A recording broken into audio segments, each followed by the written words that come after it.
অনেকে মনে করেন সৌদিতে এলেই লাখ লাখ টাকা রোজগার হয়, কিন্তু বাস্তবে কোন চাকরিতে কত বেতন আজকে আমি বলার চেষ্টা করছি।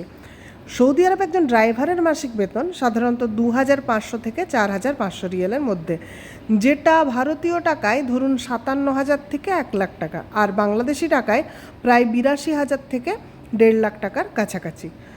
তবে কোম্পানি, অভিজ্ঞতা এবং থাকা খাওয়ার সুবিধের ওপর বেতন কম বেশি হতে পারে।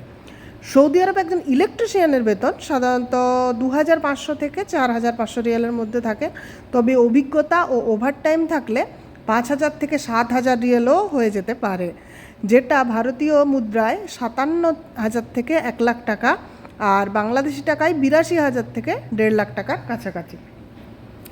আর একজন ক্লিনারের বেতন সাধারণত 2,000 থেকে 2,500 রিয়ালের মধ্যে থাকে। ভালো কোম্পানি আর ওভারটাইম থাকলে কিন্তু এটা আরও বেড়ে যেতে পারে।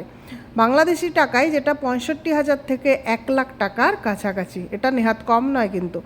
আবার ধরুন যদি পার্ট টাইম জব কেউ করে, যেমন কার ওয়াশ করে, ফুড ডেলিভারি করে, ফুড ডেলিভারিতেও কিন্তু বেসিক স্যালারি যেটা 1,700 থেকে 2,800 রিয়াল, ঠিক আছে। তারপরে আবার এখানে মেডিকেল ইন্স্যুরেন্স দেয়, তারপর থাকার জন্য প্রোভাইড করে ঘর, এগুলো মানে সব মিলিয়ে মোটামুটি ভালোই। আমার এই ভিডিওটা থেকে যদি একটু হেল্প পেয়ে থাকেন আপনারা, তাহলে প্লিজ একটা লাইক দিয়ে দিন আর সাবস্ক্রাইব করে রাখুন। আর নেক্সট ভিডিওতে আমি ফিমেলরা কী কী জব পেতে পারে এখানে, আমি সেই নিয়ে আলোচনা করব। তো আজকের মতো এটুকুই। যদি আরও কিছু জানার থাকে কমেন্ট বক্সে জানাতে পারেন।